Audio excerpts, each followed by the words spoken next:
지난 시간 예수님께서 약속하신 성령을 기다리라는 말씀을 남기시고 승천하셨습니다. 제자들은 이전과 달리 이 약속을 붙들고 오로지 기도에 힘쓰게 되었습니다. 그 기도의 내용은 나의 육적인 필요를 채우기 위함이 아니었습니다.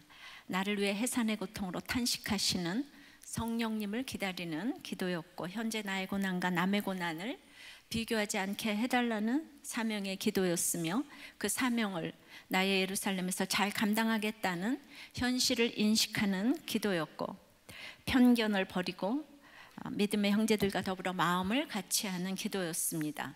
이렇게 간절히 기도할 때 하나님께서는 우리에게 성령이 임하시기 전에 우리 자신이 직접 해야 할 일은 무엇인지 오늘 본문을 통해서 가르쳐 주십니다. 여러분, 성령이 그냥 임하는 것이 아닙니다. 사도행전은 처음부터 성령으로 명령하시고, 성령으로 세례받으라고 하시고, 성령으로 권능받아서 증인되라고 하셨습니다. 이제 오순절 성령 강림도 나옵니다. 이렇게 처음부터 사도행전을 성령 얘기로 도배를 하고 있는데, 왜 성령행전이라고 하지 않고 사도행전이라고 했을까요? 자세히 살펴보면 하나님께서 성령 자체에 관심을 두시는 것이 아니라 성령을 받을 사도들, 바로 성령 받아야 할 우리에게 관심을 갖고 계속 양육하는 것을 볼 수 있습니다. 오늘은 그런 의미에서 사도행전 이야기를 나눠보고자 합니다. 첫째로 사도행전은 120명으로 시작을 했습니다. 15절입니다. 모인 무리의 수가 약 120명이나 되더라. 그때 베드로가 그 형제들 가운데 일어서서 이르되, 주님이 승천하신 후에 기도회에 모인 수가 120명이에요. 이것은 작다면 작고 크다면 큰 수 아니겠습니까? 근데 당시 팔레스타인 인구가 40만 명인데 120명이 기도회에 모였어요. 오병이어의 기적 때 5천 명이나 떡을 먹었는데, 그리고 이제 승천을 보고도 기도한 사람은 120명 뿐입니다. 그런 식으로 보면 적은 수인데, 사도행전의 저자는 120명이 나 모였다고 이렇게 합니다. 근데 한 사람이라도 누가 왔는가가 중요하고 누가 기도하는가가 중요합니다. 성경에는 시대마다 쓰이는 한 사람이 있습니다. 나의 모든 것이 주님의 것이라고 온전히 헌신하는 사람 한 사람을 쓰십니다. 그 한 사람 때문에 지금까지 전 세계를 변화시킨 구원의 역사가 일어난 것처럼, 이제 그 한 사람이 120명이나 모였으니 오늘 120명이 나라고 표현하는 것입니다. 그러니 숫자에 연연해하지 마십시오. 그 모인 120명 가운데 베드로도 있었습니다. 베드로는 예수님의 수제자였지만 동시에 3번이나 주님을 부인한 대표적인 실패 사례였습니다. 욕을 먹어도 시원찮고 감히 얼굴을 내밀 수조차 없는 그가 지금 예수님이 안 계신 상황에서 사도로서 리더십을 행사하고 있습니다. 무엇 때문에 가능했을까요? 베드로는 자신의 배반과 실패에 대해 처절하게 회개하고 통곡했습니다. 그리고 부활하신 예수님이 제자들을 찾아오셔서 양육해 주실 때에 눈이 밝아지고 마음이 열려 그동안 말씀해 주신 말씀을 깨닫게 되었습니다. 주신 은혜로 인해 거기 있다는 사실만으로도 견딜 수 없이 수치스러웠을 그 예루살렘을 떠나지 말라는 말씀에 순종했습니다. 그 결과 주님은 베드로를 약속하신 것을 기다리는 120명 중에 한 사람으로서, 또한 온전히 주님을 위해 헌신하는 사도들의 대표로 회복시키십니다. 우리도 순종한다면 베드로처럼 변화될 수 있습니다. 대단한 순종이 아닐지라도 여전히 이스라엘 나라의 회복을 바라며 자세히 하늘을 쳐다보고 있었다 해도 예루살렘을 떠나지 않고 열흘을 기다리며 약속하신 것을 기다리며 간절히 기도할 때 성령의 강림이 일어납니다. 나의 죄성 때문에 얼마나 사건에서 무너지는지를 애통해하며 육이 무너지는 것이 영이 세워지게 되는 비결이라는 것을 알게 될 때 사도행전의 역사가 시작되는 것입니다. 여러분, 저는 매주 예배에 참석하는 한 분, 그 한 분, 그리고 이제 목회자 세미나에 참석하시는 그 한 목사님에게 이런 변화가 일어나 하나님께 쓰임 받으시기를 진심으로 기도합니다. 그 한 분을 통하여 저와 우리들 교회는 저리 가라 할 만큼 한국 교회의 새로운 사도행전을 쓰는 역사가 일어나기를 진심으로 소원합니다. 적용해 보십시오. 여러분은 떠나지 않고 간절히 기도하는 120명 가운데 한 사람입니까? 두 번째는 사도행전은 성경이 응하는 행전입니다. 이것은 공동체의 회개를 의미합니다. 16절입니다. 형제들아, 성령이 다윗의 입을 통하여 예수 잡는 자들의 길잡이가 된 유다를 가리켜 미리 말씀하신 성경이 응하였으니 마땅하도다. 급하고 혈기 많았던 베드로는 이제 형제들아 부르며 설교를 시작합니다. 그런데 베드로가 다 지나간 유다 이야기를 꺼냅니다. 성령을 받으리라와 약속하신 성령이 오시는 오순절 사건 사이에 유다 이야기가 나오는 것은 참 중요하기 때문입니다. 성령이 오시는 때가 바로 이 땅에서 주님의 교회가 처음으로 부흥하기 시작하는 때였습니다. 하나님은 성령을 부어주시기 전에 힘있게 그리스도를 전하기 위해서 당신의 백성을 준비시키십니다. 성령께서는 120명이 모여서 기도에 힘쓰는 동안 베드로에게 이 공동체에서 부족한 것을 깨닫게 하십니다. 그것은 부족한 것을 채우는 것이었습니다. 그래서 이를 위해 이 공동체가 가장 먼저 회개해야 될 일은 바로 이 공동체의 회개입니다. 베드로의 회개는 자신을 위한 것이었지만 결국 하나님 나라를 위한 것이기도 하기에 한 사람의 회개로 끝날 수 없었습니다. 베드로는 같은 제자였던 유다의 문제를 짚고 넘어가야 했습니다. 유다의 문제는 개인의 문제가 아니라 공동체의 문제였습니다. 유다는 예수님이 재정을 맡기실 정도로 유능하고 신뢰받는 제자였지만 그런 그가 예수님을 팔고 자살까지 했습니다. 그것은 동료들에게 얼마나 상처를 안겨준 일이었겠습니까? 시간이 지났어도 유다의 배반은 기억하고 싶지도 않은 끔찍한 일이고 아픔인지라 모두가 알면서도 침묵으로 일관하며 이제 덮고 있었을 뿐입니다. 베드로를 통해 성령께서는 베드로 자신뿐 아니라 이 공동체가 유다 문제를 공론화해서 드러내서 치유를 받아야 사명이 시작될 수 있다고 하십니다. 공동체 고백처럼 유다의 죄가 곧 내 죄라고 공개적으로 회개하고 죄를 밝혀야 하는 것입니다. 어쩌면 꼭 예수님이 실패한 사역처럼 보이는 이 일을 정면 돌파해서 해결한 다음에야 진도가 나갈 수 있는 것입니다. 우리 가운데는 무덤까지 가지고 가고 싶은 일이 많습니다. 그런데 이미 이 일을 예루살렘에 사는 모든 사람이 알게 되었다고 해요. 그 당시 예수님도 십자가에서 돌아가시고 제자들도 서로 저주하고 도망가고 팔아먹고 한 것이 얼마나 창피했겠습니까? 근데 하나님은 이런 가운데서 교회를 시작하게 하십니다. 나의 수치를 모든 사람들이 알고 있는데 어떻게 처리해야 하는지 보여주기를 원하십니다. 그 일을 드러냈을 때 성령이 임한 분들이 많습니다. 성령이 임하기 위해서 믿기만 하면 되는 것이 아니라 인격적인 성령님을 맞아들이기 위해서 공동체적으로 어두운 부분인 유다의 문제를 밝히 드러내어 회개하고 해석하고 하나님의 뜻을 이해하고 있는지 점검해야 했습니다. 그런데 말이죠, 왜 다른 사람도 있는데 하필이면 예수님 저주하고 부인한 베드로에게 이 유다 얘기를 하게 하시는가 말이에요. 이건 베드로 자신의 아킬레스건인 거예요. 사실 베드로가 인간적으로 보면 어떻게 유다 이야기를 하겠습니까? 유다는 입맞추며 지극정성으로 예수님께 잘했어요. 근데 베드로는 고통당하는 예수님 앞에서 예수님을 3번이나 부인하고 저주까지 했습니다. 사단이라는 말까지 들었습니다. 그런 예수님 팔아먹은 유다와 막상막 아니겠습니까? 어떻게 보면 더 심한 죄를 지었다고 할 수 있습니다.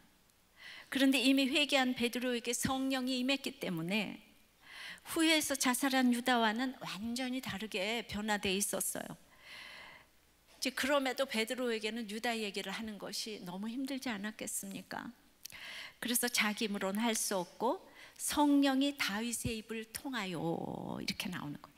베드로가 인간적인 것을 넘어서서 유다에 대해 구속사적으로 객관적으로 평가를 내리게 하신 거예요. 그러니까 미안해서 말을 못하는 게 아니라 구원을 위해 이렇게 하기 싫은 이야기도 할 수 있어야 되는 거예요. 예수님의 요한의 아들 시몬아 네가 나를 사랑하느냐 3번이나 물어본 그 말씀은 이런 적용으로 응답되어야 하는 것입니다. 우리들 교회 와서도 이렇게 베드로가 하고 싶지 않은 얘기를 했던 것처럼 저도 여러분에게 정말 여러분들이 듣고 싶은 말보다는 듣기 싫은 말을 할 때가 있죠, 그죠? 이거 무조건 잘했다고 해야 되는데 그 이상한 남편에게 순종해라, 자기 죄를 봐라, 살아온 날의 결론이다, 이러면 다 듣기 싫어하잖아요, 그죠? 그러면 제가 여러분보다 행위가 훌륭해서 그렇게 말씀을 전하겠습니까? 행위로 복음을 전한다면 누가 복음을 전할 수 있겠습니까? 자, 예를 들어서 내가 감옥 갔다 왔는데, 내가 부도가 났는데, 바람을 폈는데, 살인을 했는데 등등의 죄목으로 내가 예수를 믿고 죄사함을 받았는데 그 다음엔 정죄함이 없어야 되는데 거기에 머물러 있으면 어떻게 복음을 전하겠어요? 못합니다.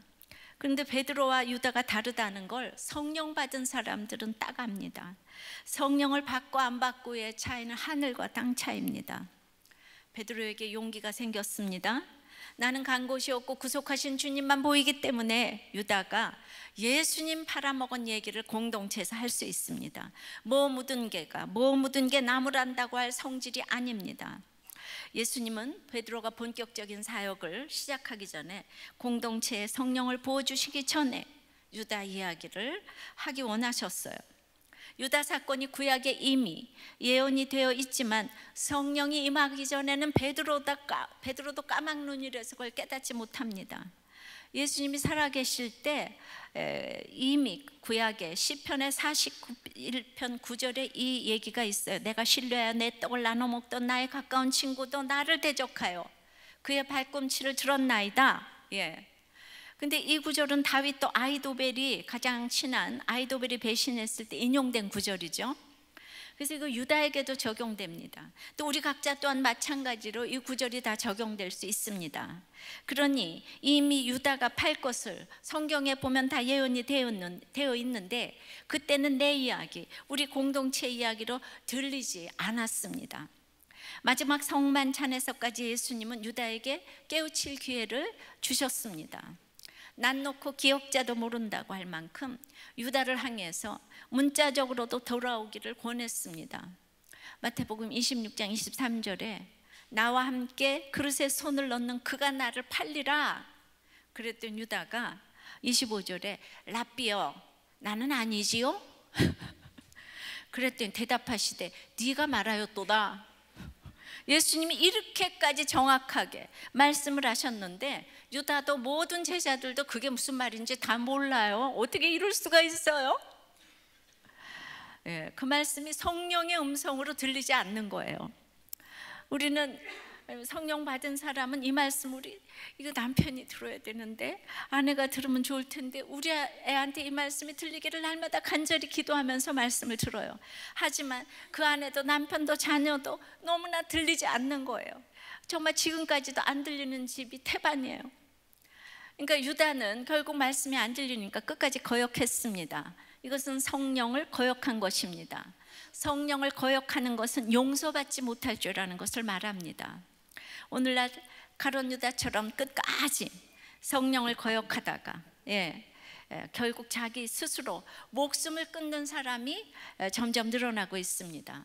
하루 평균 38명이 자살을 하는 지금 자살 왕국이 되었습니다. 베드로는 이런 유다의 사건을 성경이 응한 사건이라고 이제 말하기 시작합니다. 왜냐하면 들리던 안 들리던 예수님께 양육을 받고 보니 일이 딱 생기고 나니까, 그리고 자기가 또 이 죄를 짓고 보니 성경에 그게 그대로 있었어요. 저도 남편이 죽을 건 몰랐지만 그동안 성경을 읽었기에 그냥 그 사건이 성경에 있는 거예요. 저는 성경이 응하는 인생은 사도행전의 주인공이 될 수 있는 것을 믿는 사람입니다. 긍정이든 부정이든 성경대로 반드시 이루어집니다. 심판이든 축복이든 말씀대로 이루어집니다. 성경이 내 이야기로 들리지 않으면 남을 변화시킬 수 없습니다. 믿음은 들음에서 난다고 들리지 않아도 그래도 떠나지 않고 듣다 보니까 사건이 왔을 때 내 사건이 성경에 있는 것이에요. 그래서 여러분들이 조금 힘든 일이 있으면 이제 말씀이 들려요 그러잖아요. 그게 이 얘기예요. 베드로가 예수님 부인하고 나서 예수님 돌아가시고 나니까 그 말씀 이 말씀이었구나. 그죠? 나를 팔리라. 그 유다한테 한 말이 바로 이 말이었구나. 가장 가까운 자가 판다는 말이 이 말이었구나. 근데 그 얘기가 왜 안 들릴까요? 지금 여기 안 들리는 영치가 많이 앉아 있잖아요. 지금 안 들려요. 글쎄. 그래서 이제 그래서 성경적으로 유다 사건을 이야기하게 된 거예요. 내가 십자가에 못 박은 예수 그리스도가 바로 나에게 주가 되었다고 하는 거예요. 이렇게 성경이 나에게 응해야 은혜가 되는 거예요. 그러니까 베드로는 오순절 이전에 이미 성령을 받고 있었습니다. 이 혈기 많던 베드로가 성경을 외우고 순종하고 깨어서 그리고 유다 사건에 대해서 성경을 통하여 설명을 쫙 하고 있는 거예요. 그 무식하던 이 베드로가. 그러니까 이 말씀에 순종하려면 머리와 가슴이 일치해야 되기 때문에 그 감정적이던 베드로가 감정적일 수가 없습니다. 세상에 끌려가는 자가 아니고 세상을 끌고 가는 자가 되어서 통찰력이 있고, 이렇게 말씀으로 하니까 한마디를 해도 너무 재미가 있습니다. 처음 만나는 자리에서도 어색할 것 없이 자기의 부족을 다 드러냅니다. 여러분, 진솔함이 이 세상의 가장 큰 지혜라고 했습니다. 그래서 성경을 읽는 우리는 이 시대의 지성입니다. 적용해 보세요. 성경이 응하는 인생은 개인의 회개가 공동체로 나타나야 합니다. 그래서 여러분의 회개가 공동체 회개로 나가고 있습니까? 베드로처럼 처리하고 가야 할 나의 유다의 문제는 무엇입니까? 17절입니다. 이 사람은 본래 우리 수 가운데 참여하여 이 직무의 한 부분을 맡았던 자라. 본래 우리 수, 그러니까 우리 공동체 가운데 참여하던 사람 중에도 이렇게 배반할 자가 있는 거예요. 처음부터 함께 했어도 우리는 끝까지 그가 그렇게 배반할 자라는 걸 몰라요. 사단의 정책은 알아볼 수 있게 다가오는 게 아니에요. 그래도 우리는 또 끝까지 사랑하고 가야 돼요. 너 배반할 거지? 이러면서 지금부터 그러시면 아니 되어요. 우리는 끝까지 같이 가야 돼요. 18절 19절입니다. 이 사람이 불의 싹스로 밭을 사고 후에 몸이 곤두박질하여 배가 터져 창자가 다 흘러나온지라. 아주 그냥 표현을 너무 끔찍하게 했어요. 이 일이 예루살렘에 사는 모든 사람에게 알려져 그들의 말로는 그 밭을 아겔다마라니 이는 피밭이라는 뜻이라. 마태복음 27장 5절을 보면 그는 목을 메어 자살을 했어요. 근데 여기는 그렇게 쓰지 않고 몸이 곤두박질해서 창자가 터졌다고 이렇게 기록되어 있어요. 두 말이 다 사실인데 이제 가룟 유다는 목을 맸는데 그 줄이 끊어지면서 이제 곤두박질해서 내장이 파열되는 끔찍한 죽음을 맞았다고 합니다. 사람들은 근데 이 끔찍한 모습을 보고 이렇게 소문을 냈을 거예요. 야, 유다는 창자가 터져서 죽었대 이렇게. 근데 원어로 보면 마태는 유다가 던진 은 30냥으로 대제사장이 산 밭을 큰 밭을 나타내는 단어로 표현했고, 누가는 그 똑같은 밭을 땅 조각을 뜻하는 단어로 표현을 했어요. 다시 말해서 이 사도행전의 작은 밭은 유다의 핏값이고 마태복음의 큰 피밭은 예수님의 핏값으로 본다는 거예요. 그러니까 아무리 죄를 져도 예수님의 핏값으로 구원을 받을 수가 있는데 유다는 그 기회를 모두 놓쳤다는 거예요. 끝까지 자기가 아무리 핏값으로 밭을 찼어도 예수님의 핏값으로 다 이제 덮을 수가 있는데, 자, 유다는, 자, 우리는 예수님의 제자로 왜 자살했을까요? 죄를 짓기 전과 후가 얼마나 다른지 몰랐기 때문이에요. 죄의 결과는 너무 참담해요. 죄를 짓기 전에는 은 30이 커 보였는데, 여자가 너무 멋있어 보였는데, 그랬는데 예, 그거 이제 취하고 보니까, 여자를 취하고 돈을 취하고 뭐 도박을 취하고 보니까 예수님이 이제 죽으시니까 죄의 결과로 정죄감이 들고, 그리고 자기가 배신한 분이 인류의 구세주기 때문에 이 죄책감이 그만큼 더 커지는 거예요. 그건 성령이 그렇게 예수님을 지금 죽이는 데 넘겨줬기 때문에, 그러니까 갑자기 그 돈이 싫어졌어요. 그래서 성전에 막 내동댕이 쳤어요. 그러니까 자신도, 돈도 싫으니까 자신도 싫어져요. 모든 것이 다 싫으니까 그거의 모든 책임을 유다가 자기한테 돌리는 거예요. 그러니까 살아야 할 이유가 없는 거예요. 그러니까 죽습니다. 여러분, 아직도 죄를 짓기 전에는 모르니까 가져보고 나서 회개하면 된다고 하면서 이런 죄를 지으실 것입니까? 이 세상에서 가장 패역한 사람이, 정말 내가 최선을 다해서 하는 거, 자기가 책임진다고 하면서 자기를 죽이는 사람이에요. 나머지 식구들이 어떻게 되든 상관없이 잠시의 고통을 못 참아서 제일 이기적이고 무서운 죄를 유다가 범한 것입니다. 적용해 보십시오. 지금 은 30냥에 주님을 팔아먹고 자살한 유다처럼 우리는 무슨 부당한 일을 저질러서 모든 것이 그렇게 다 싫고 여러분 자신을 그렇게도 미워하고 있습니까? 하나님이 계시다면 이럴 수는 없어요, 이러면서. 유다와 같은 죄를 지었다 할지라도, 어떤 기가 막힌 죄를 지었다 할지라도 죄사함과 성령 받은 당당함으로 복음을 전할 수 있겠습니까? 이번 주 부목사님의 새벽기도 설교 내용이에요. 이분의 아버지가 개척교회 목사님이신데 옛날에 교회 차량을 운전하시다가 그냥 아이를 못 보고 치여서 죽는 일이 있었대요. 근데 그 아이가 4대 독자 외아들이었다는 거예요. 사건을 담당한 판사가 이제 기가 막히니까, 그런데 전격적으로 상대방이 합의만 해주면 바로 석방을 해주겠다고 이 기가 막힌 판결을 내려줬지만은, 그러나 합의할 돈도 없었고 또 4대 독자를 죽였는데 가서 합의해달라고 말도 못하는 거죠. 그런데 그 아이의 외할아버지가 글쎄 목사님이신 거예요. 그러면서 사고 낸 분이 개척교회 목사라는데, 이제 와서 죽은 손자는 살려낼 수 없지만 그 교회는 살려야 되지 않겠는가 생각하셔서 아이의 부모를 설득하고 사모님에게는 이 죽은 우리 아이를 생각해서 목회를 잘 해달라고 아무 대가 없이 그냥 석방에 합의를 해주셔서 2달 반에 석방이 되셨다는 것. 그렇지만은 그게 얼마나 정죄가 될 일입니까? 그 사건으로 이 교회는 이제 망했다 싶었는데, 글쎄 이 개척교회 목사님이 안 계신 중에 더욱 힘써 기도를 하게 되어서 교회가 더 성장을 하게 됐고, 지금도 그 은혜는 절대로 갚을 수 없는 빚이고, 아버지의 빚만이 아니라 저의 가족의 빚이라고 고백했듯이, 나는 왜 그 목사님의 아들 셋이 다 목사가 됐나, 그게 참 이상했거든요. 근데 다 3분이 목사님이 되셨어요. 다 동창이 되셔가지고. 그래서 다 셋이 목사가 되려면 이런 고난이 있어야 되는구나, 제가 또 알았어요. 이런 고난이 아니면 셋이 다 목사가 못 되는구나. 정죄함보다는 당당함으로 모두 복음을 전하고 있다고 생각을 합니다.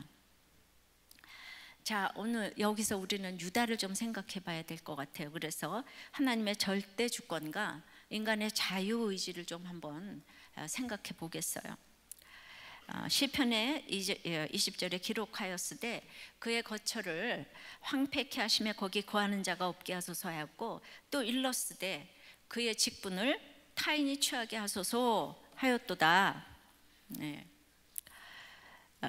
베드로는 계속 지금 시편 69편과 시편 109편 말씀으로 계속 성경으로 이 얘기를 설명을 하고 있습니다. 그러니까 유다는 욕심 때문에 그 공동체로부터 떨어져서 불의의 대가로 자신을 위해 밭을 샀어요. 직분도 뺏겼어요. 그러니까 결국 자기 욕심 때문에 끝까지 성령을 거역한 것이에요. 그것은 죄책감은요, 자기가 책임을 지겠대요. 자꾸 죄책감은 뭔가 하면 책임을 지겠대. 그런데 회개가 안 되는 거예요. 책임은 지는데 회개는 안 되는 거예요. 그 책임지는 사람들이 다 자살을 하는 거예요. 그 책임을 예수 없이 지면 이렇게 자기를 죽이는 거예요. 그러니까 남을 죽이는 사람은 살인자가 되는 거고 자기를 죽이는 사람은 자살자가 되는 거잖아요. 그러니까 이제 우리가 예수님 죽인 가야바나 안나스 같은 대제사장도 그 대단한 직분에서 회개하고 돌아왔다는 기록이 없어요. 그들 또한 성령을 거역한 죄인이었던 것입니다. 옥자는 이제 여러분들의 모든 질문이에요. 하나님이 이 모든 것을 작정해 놓고 왜 유다에게 책임을 묻냐고 따집니다. 유다만 불쌍하지 않냐고, 유다가 없으면 누가 구속사의 악역을 감당하냐고, 그 사람은 공로자 아니냐고. 물론 하나님은 이미 가롯 유다가 미리 팔 것을 알고 계셨어요. 그러나 이 말씀은 문자적으로 유다에게 응하기는 했지만 비단 유다에게뿐 아니라 그리스도를 대적할 수 있는 모든 사람을 염두에 두고 예언하신 말씀이에요. 본래 유다는 찬송이라는 뜻의 예수님의 제자였습니다. 곳곳에서 병 고침의 역사와 성령의 역사를 목도한 사람이었고 예수님이 복음을 전하라고 파송한 제자였기도 했습니다. 주님은 끝까지 포기하지 않으시고 기회를 주시고 사랑하셨지만 유다는 죄를 선택했습니다. 십계명의 마지막이 탐심이라고 했고 골로새서 3장 5절에 탐심은 우상 숭배라고 했습니다. 부자 청년도 하나님 자리에 돈을 놓았기에 근심하며 갔어요. 유다도 예수님의 제자였지만 탐심으로 주님을 배반했습니다. 은 30냥뿐만 아니라 사회를 개혁해서 자기가 그냥 영웅이 되는 이 명예까지 다 원하고 있어요. 그런 것들이 탐심으로 성령을 맞고 거스린 것입니다. 그러니까 하나님이 미리 알고 계셨다는 것이 가룟 유다의 자유의지를 완전히 무시하고 그런 운명에 몰아넣었다는 것이 아닙니다. 하나님이 가룟 유다를 알고 계셨지만은 그 행동을 처음부터 마지막까지 생각하고 계획하고 실행한 것은 어디까지나 유다 자신입니다. 하나님의 예정은 전적인 주권이지만 자신의 선택은 자유의지라는 뜻입니다. 그래서 25절에 유다는 이 직무를 버리고 제 곳으로 갔나이다 처럼 예수님을 파는 것은 전적으로 자기 소견에 옳은 대로 행한 자신의 선택이었습니다. 그래서 유다를 같은 제자라고 동정하지 않고 그가 자기 길로 간 것은 하나님의 뜻이 아니었고 사도의 직분을 버렸기에 타인이 취할 수밖에 없다고 객관적으로 단호하게 발표를 한 것입니다. 항상 사람을 분별할 때 이렇게 보는 것이 구속사적인 시각이라는 것입니다. 그러니까 유다 자신이 선택한 결과에 대한 책임을 하나님의 예정과 섭리로 이렇게 이제 절대로 베드로가 혼동하지 않았다는 거예요. 근데 물론 이것은 성령 받지 못한 우리의 생각으로는 모두 이해할 수 있는 부분은 아닙니다.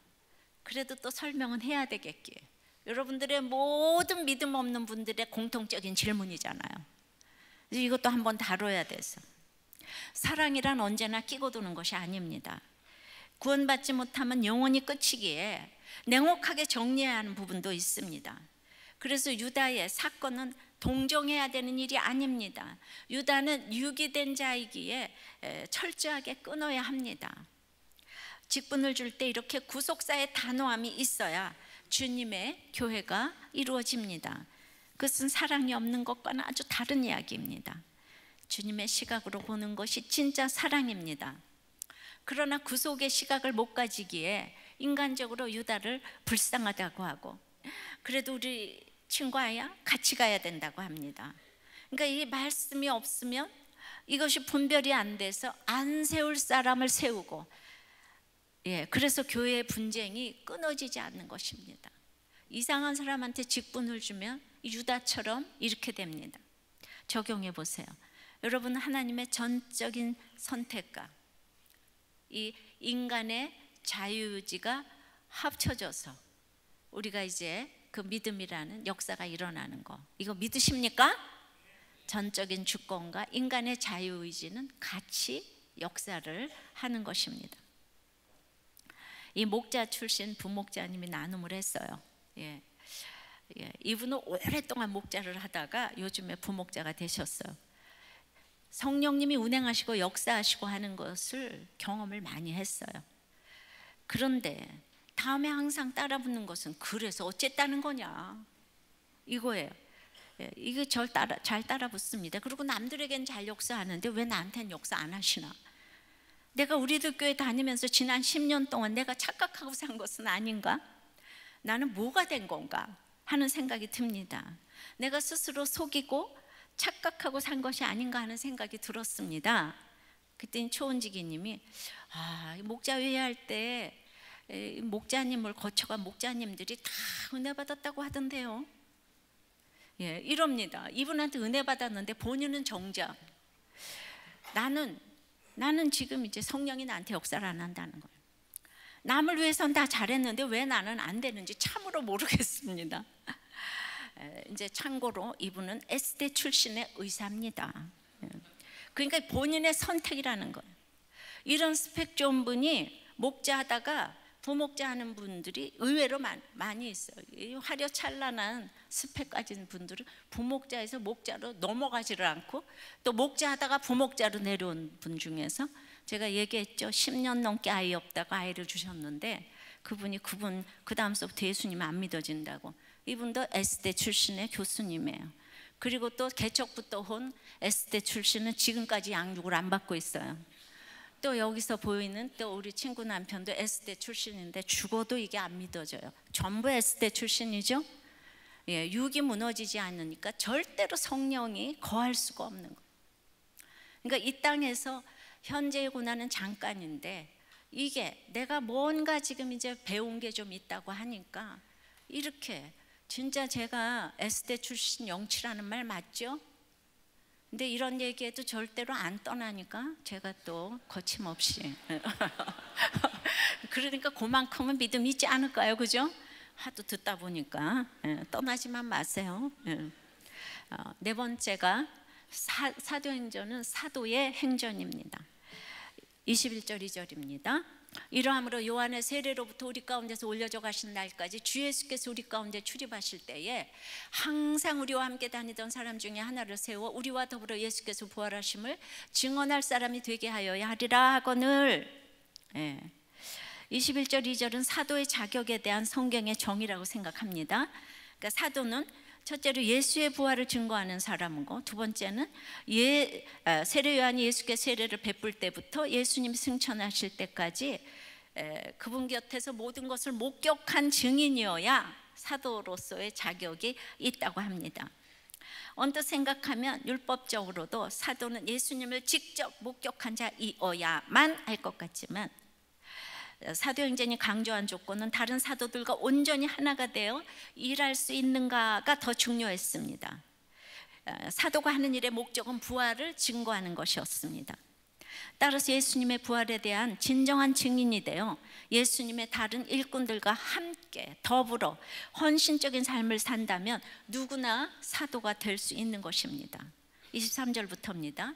그들이 두 사람을 세우니 하나는 바사라고도 하고 별명은 유스도라고도 하는 요셉이요 하나는 마띠아라. 그들이 기도하여 이르되 무사람의 마음을 아시는 주여, 이 두 사람 중에 누가 주님께 택하신 바 되어 봉사함이 사도의 직무를 대신할 자인지를 보이시옵소서. 유다는 이 직무를 버리고 제 곳으로 갔나이다. 제자들은 사도를 뽑는 문제에 있어서도 베드로는 성령의 인도를 분명히 받고자 합니다. 말씀을 바로 이해하고 깨닫고 그 말씀 속에서 확신을 얻은 것이 바로 성령의 인도를 받는 것입니다. 성경을 멀리하는 사람은 그러니까 성령의 인도를 받기가 어렵습니다. 그렇다고 내가 만족할 만큼 성경을 보았기 때문에, 완벽하게 기도했기 때문에 성령께서 인도하시는 것도 아닙니다. 전적인 선물이에요. 베드로는 말씀과 기도 속에서 그냥 성령의 인도함을 받으며 무엇을 해야 될지를 알았습니다. 그러나 성령의 인도를 받으면서 지금 기도했다 그랬잖아요. 그러니까 성령의 인도를 받는 사람은 보이지 않는 주님을 보이는 것처럼 신뢰하는 사람이기에 사람의 눈에 보이는 외적 조건에 영향을 받지 않습니다. 그런데 지금 제가 진짜 목자를 해도 성령의 인도함이 없고 아예 목자를 하지도 않고 이런 분들 중에서 지금 S대 출신이 지금 압도적으로 다 연결돼 있어요. 부인들이 얼마나 애통하겠습니까? 이건 진짜 뭐를 의미합니까? 그러니까 제가 이렇게 말씀 열심히 읽었는데 깨달은 사람하고 친구가 되지 제 얘기를 시큰둥하는데 친구가 되겠습니까? 이게 S대 출신이 문제가 아닌 거예요. 정말 사도행전 시작하면서 여러분들이 정말 다 차별 없이 성령 받기를 소원합니다. 그러니까 25절에 유다는 제 곳으로 갔다 그러는 거예요. 그러니까 하나님 말씀이 있고 믿음의 선배가 있는데 그 내 생각에 갇혀서 하고 싶은 대로 하는 게 죄인 거예요. 사도직을 감당하기 위해서는 자기 생각에 갇혀 있지 않아야 합니다. 간혹 열심히 신앙생활을 하는 분들 중에서도 자기 생각 속에 갇혀 있고 자기 생각에 사로잡혀 있는 분들을 봅니다. 안타깝게 그런 분들하고는 대화가 안 돼요. 그러니까 내 길로 가야 돈이 생기고 내 길로 가야 자식 공부를 잘 시키고 내 길로 가야지 뭐 승진이 되고 내 길이 옳다는 것에 대해서 집착을 합니다. 그래서 죽으려고 다 내 길로 갑니다. 모두가 아니라고 하는데도 성령이 임하지 않아서 그것을 모릅니다. 유다가 예수님께 3년을 양육받았어도 예수님 죽이고 자신도 죽는 제 곳으로 갔습니다. 너무 무서운 곳인데 예수님이 말려도 안 되는 사람이 있으니 어쩌겠습니까? 자, 옷가게를 하는 집사님이 한 집사님을 알바로 고용을 했어요. 근데 이 집사님이 석 달 만에 바로 옆에 옷가게를 지금 낸다고 하는 거예요. 이 거래선이랑 다 가르쳐 줬는데 이 상도덕으로는 아닌 것 같죠, 그죠? 근데 두 분 다 말씀 인도를 받지 않고 공동체에서 물어보지도 않고 일을 행했어요. 아주 난처한 일이 났습니다. 그런데 말이죠, 이 주위에서 이게 전부 다 우리들 교회 다니는 걸 아닌가 이렇게 얘기를 했다는 거예요. 우리들 교회에서는 이런 일을 처리를 잘하니 우리들 교회가 어떻게 처리하나 두고 보자고 이랬다는 거예요. 예, 우리들 교회는 이런 일을 잘 처리한다 그랬대요. 여러분 어떻게 하면 좋겠습니까? 두 분 다 우리들 교회 성도들이고 목원들이에요. 그런데 이제 먼저 옷가게 주인 되시는 집사님이 수요예배를 안 오다가 너무 힘드시니까 지난주 수요예배 오셔가지고 이 악을 선으로 갚으라는 말씀에 은혜를 너무 받으셨다고 했어요. 할렐루야. 이분이 이 중심을 잡으시기 바래요. 일본의 미우라 아야코는 북해도에서 자파점을 하고 있는데 이 자파점이 잘 되니까 이웃에서 똑같은 자파점을 냈어요. 그랬더니 이 미우라 씨가 그냥 그 집으로 우리가 바쁜 줄 알고 이렇게 가게를 냈구나 손님을 다 보내줬다는 거예요. 다 보내주고 거래선도 다 알려주고 그래가지고 할 일이 없어가지고 시간이 남아서 글을 쓰기 시작했대요. 그래가지고 그 글이 1964년에 아사히 신문에 1000만엔 현상 공모에 당선된 빙점입니다. 50년도 더 된 일이니 지금으로 말하면 1억이잖아요. 1천만엔이니까. 그러면 1억이 지금 50억도 더 되지 않을까? 천문학적인 돈을 하나님께서 보내주셨습니다. 그런데 들리는 소문에 옷가게는 몰려 있어야 더 잘 된다고 들었어요. 왜냐하면 가니까 여기 없으면 저기 있고 상부상조하면 좋겠어요. 자, 하나님이 복을 내려주셔야 합니다. 우리도 교회 성도의 이름을 걸고 다 자기 곳으로 가지 말고 하나님의 곳으로 가서 목장에서 처방 잘 받고 잘 해결하셔서 주위 여러분에게 우리들 교회의 명성을 드높이시기를 축원합니다. 우리가 자 박수를 한번 다 치면서 격려를 하시기 바라자고. 예, 제가 이 얘기를 너무 듣고 우리들 교회가 어떻게 처리하나 보자 그랬으니까 교회적으로 처리해야 되지 않겠습니까? 할렐루야. 그러니까 유다인을 처리해야 되는 것처럼 저는 이것도 공개적으로 처리하기를 원해서 저 말하기가 너무 어려워서 26절에 제비 뽑아 마띠아를 얻으니 그가 11사도의 수에 들어가니라. 마띠아는 히브리 이름으로 여호와의 선물이란 뜻인데 이곳에만 등장을 합니다. 제비 뽑기라는 형식보다 중요한 것은 하나님께 맡기는 마음입니다. 자신의 결론보다는 하나님의 결론이 중요합니다. 제비 뽑기는 구약 시대의 선택 방법이에요. 그러니까 제비는 잠언 16장 33절에 사람이 뽑으나 모든 일을 작정하기는 여호와께 있느니라 그랬어요. 근데 신약 시대는 성령께서 인도하시는 소명이 개개인과 교회의 뚜렷이 나타나기 때문에 구약 시대처럼 희미하지 않아요. 그러니까 신약 시대에는 그 다음에 제비뽑기라는 내용이 없었어요. 우리가 지금 물론 또 이제 제비뽑기라는 방법을 취할 수도 있지만은, 그러니까 하나님께서 세우시는 자가 누구인가를 아는 것이 어렵지 않게 됐어요.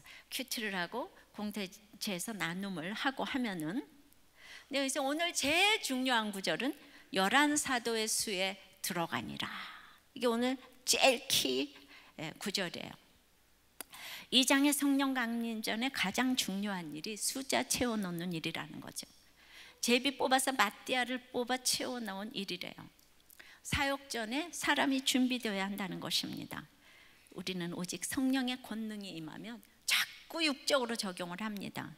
성령이 임하면 뭐든지 되고, 선교도 가고 결혼도 하고 교회도 부흥하고 장사도 잘 되고, 그게 아니라 제일 중요한 것이 지금 사람을 채워넣는다는 것은, 여러분은 성령이 은혜 임해서 은혜 받고 문제가 해결됐다면서 이제는 좀 내일도 하고 평생 여기에 묶여 있을 수는 없다고 합니다.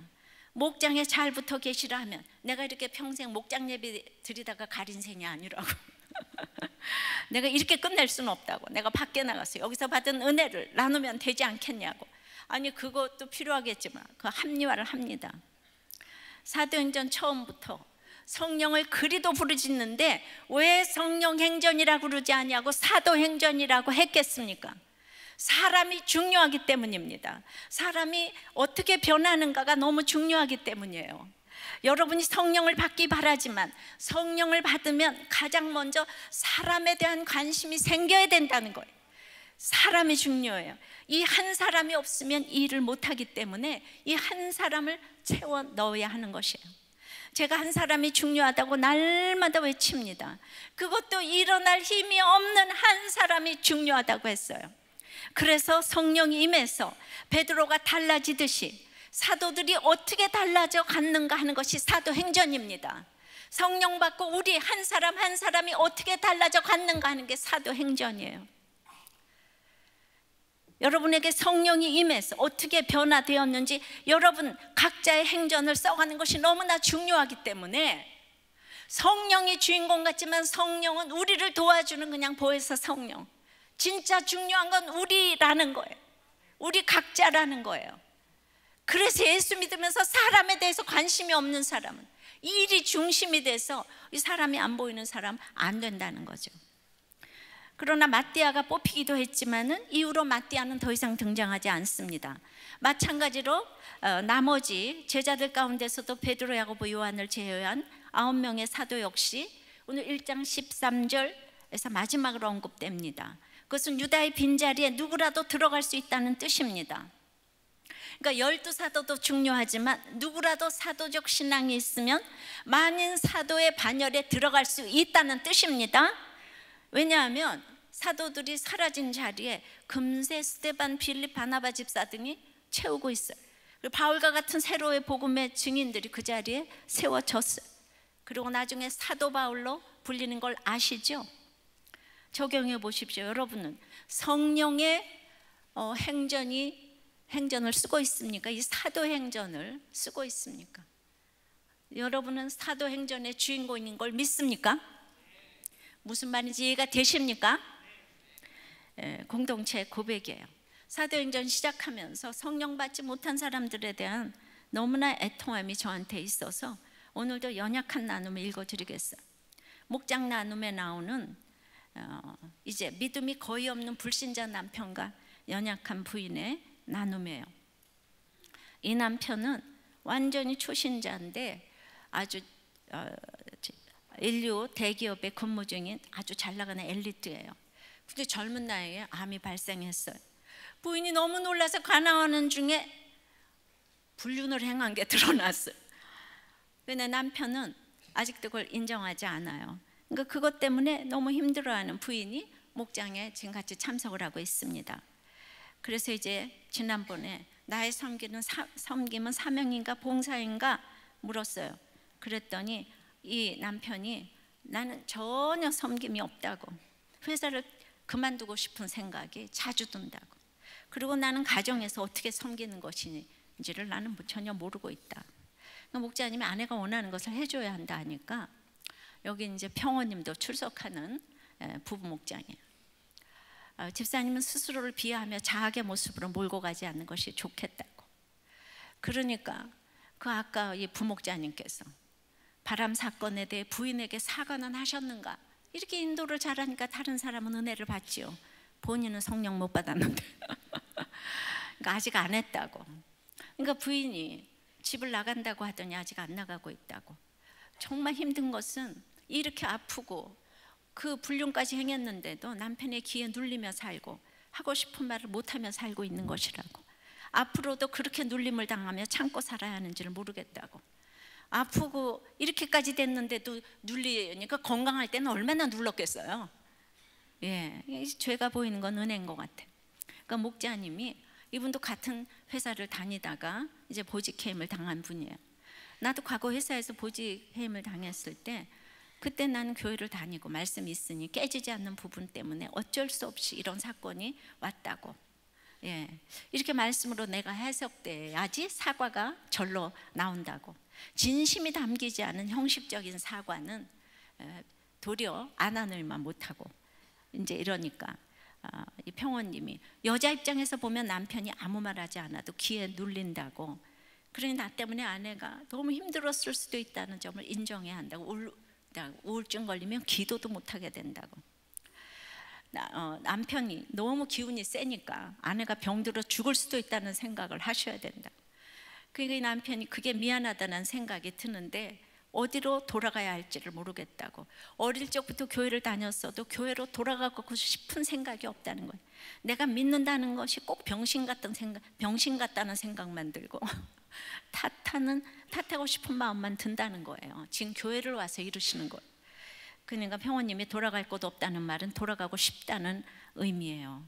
애정 결핍 성향인데 그 상처에 대해 자기 방어를 하며 자라온 것 같은데, 그 어머니가 나를 사랑하게 해달라고 기도하는 것이 작은 적용의 출발점이 될 것 같아요. 어머니 때문에 상처 있는 것 같아요.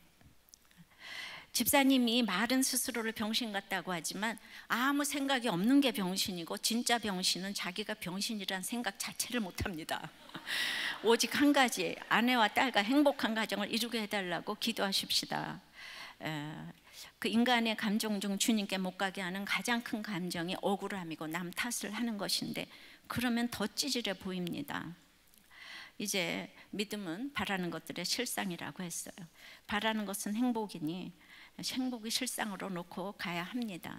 아내 집사님 보고 기복적 믿음은 어머니에게 충분히 받으셨으리라 믿으니 이제는 정말 그 인생의 목적을 새로 놓으시라고 이런 나눔을 했습니다. 이분이 힘들어도 돌아가고 싶은 생각이 없대요. 저는 사도행전 시작하면서 이런 분들이 변화요. 사도행전을 다 쓸 수 있었으면 좋겠습니다. 이제 말씀을 맺습니다. 사도행전은 120명의 행전으로 시작했습니다. 한 사람이 중요합니다. 사도행전은 성경이 응하는 행전입니다. 공동체의 회개가 중요합니다. 사도행전은 하나님의 절대 주권과 인간의 자유의지를 인정하는 것이라고 생각합니다. 사도행전은 사도의 행전입니다. 사도의 자격이 너무나도 중요합니다. 우리가 참으로 십자가를 잘 지고 온전한 헌신과 충성을 하나님께 바치기를 원합니다. 찬송하 기도합니다. 말씀을 마음에 새기며 십자가를 질 수 있나 고백하겠습니다. 십자가를 질 수 있나 주가 물어보실 때 죽기까지 따르오니 성도 대답하여 2절을 고백합니다. 너는 기억하고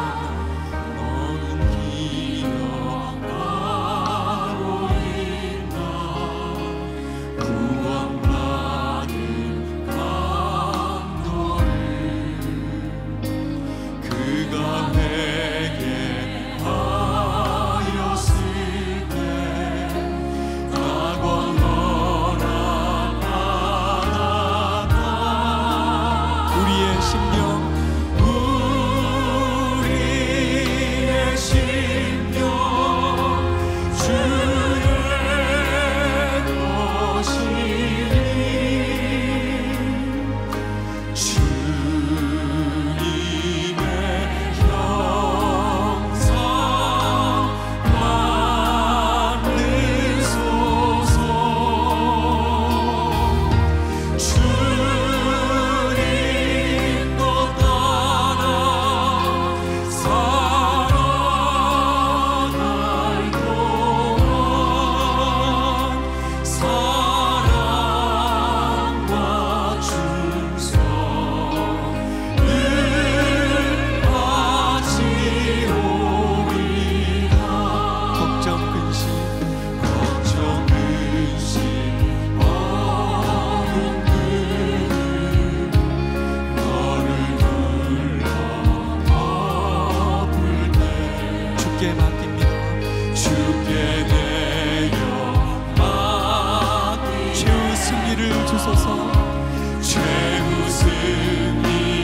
영상 만드소서. 주님의 형상 만드소서. 주님의 길로 인도하소서. 주 인도 따라 살아갈 동안 사랑과 충성 늘 가지오리라.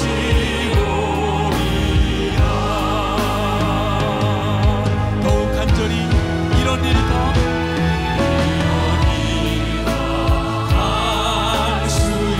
우리에게 물어보십니다. 주가 물어보실 때 주님, 용감한 자 마음을 우리도 그렇게 인도하소서. 선뜻 대답하리라. 우리의 심령, 우리의 심령 주의 것이니 주님의 영상 만드소서.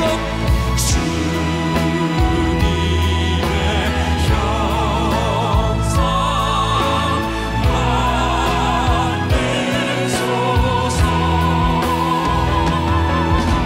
주 인도 따라 살아갈 동안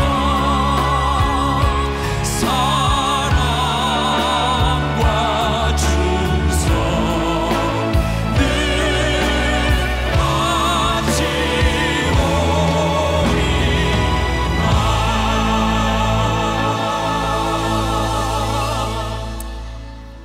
오늘은 왜 나에겐 성령이 임하지 않는지 이런 지체들을 위해, 그리고 너무나 연약한 성도지만은 그래도 이제 우리들 교회 와서 목장에서 이렇게 나누는 이것을 하나님께서 정말 불쌍히 여겨주시고 성령이 임하기를 기도해 주십시오.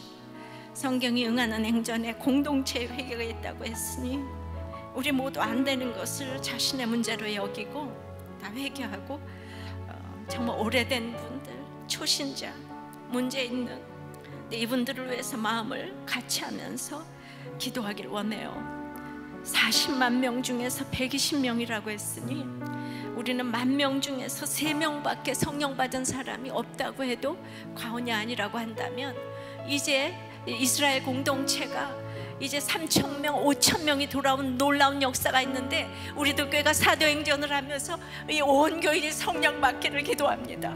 정말 성령 받지 않으면 말씀도 안 들어가고 사건도 해결이 안 되고 이렇게 자기를 미워하고 이런 기가 막힌 악순환이 일어나는데, 주여 성령이 임하게 도와주시옵소서. 성령 받게 도와주시옵소서. 사도행전의 역사를 쓰게 도와주시옵소서. 다 같이 기도하겠습니다. 주님, 이 사도행전을 주신 주님을 찬양합니다. 성령이 말할 수 없는 단식으로 우리를 위해 기도해서 우리의 변화를 원합니다. 아버지 하나님, 성령님은 우리 한 사람이 중요하다고 합니다. 나 한 사람의 회개가 공동체의 회개로 나가야 된다고 하는데, 우리도 교회가 그 길을 걸어가게 하심을 감사를 드립니다. 그러나 아버지 하나님, 우리의 모든 실수는 하나님의 절대 주권이기도 하지만 내가 선택한 자유의지이기도 합니다. 내 삶의 결론이라는 것을 오늘 알았습니다. 나의 탐심 때문에 이 일이 왔습니다. 아버지 하나님, 자리에 가 있는 내 욕심을 보게 해주시옵소서. 사도행전이 성령행전이 아니고 사도행전이라고 합니다. 한 사람이 중요합니다. 아버지는 살 이유가 없는 한 사람이 중요하다고 합니다. 일어날 일 전혀 없는 한 사람이 오늘의 주인공이라고 합니다. 이 한 사람이 변하여 이 한 사람을 채워넣는 일이 뭐가 중요해서 성경에 이렇게 많은 구절을 할애할 수가 있겠습니까? 내가 바로 그 주인공인 것을 알게 하여 주시옵소서. 오늘 이렇게 아버지 하나님, 말씀이 안 들리는 이 부부를 위해서 기도합니다. 말씀이 들리게 하여 주시옵시고 성령 받게 도와주시옵소서. 오랫동안 교회를 다니고 목자를 하고 아버지 하나님, 또 양육을 안 받았던 우리의 모든 오래된 우리 지체들을 위해서 기도하니 성령 세례받게 도와주시옵소서. 성령이 임하게 도와주시옵소서. 성령이 임하게 도와주시옵소서. 성령이 소들어져서 구원받아서 살아나게 도와주시옵소서. 이제 아버지 안에 우리 10,000명의 진짜 성령 받은 사람 3명밖에 없다면 사도행전을 하면서 3,000명, 5,000명, 10,000명의 성령의 역사가 일어날 수 있도록 사도행전의 역사를 쓰는 우리가 되게 도와주시옵소서. 각자가 사도행전의 역사를 써가는 우리 한 사람 한 사람이 되게 도와주시옵소서. 살아계신 하나님, 역사하신 하나님께서 이 일을 이루실 줄을 믿습니다. 역사하여 주시옵소서. 예수 그리스도 이름으로 기도 드리옵나이다. 아멘.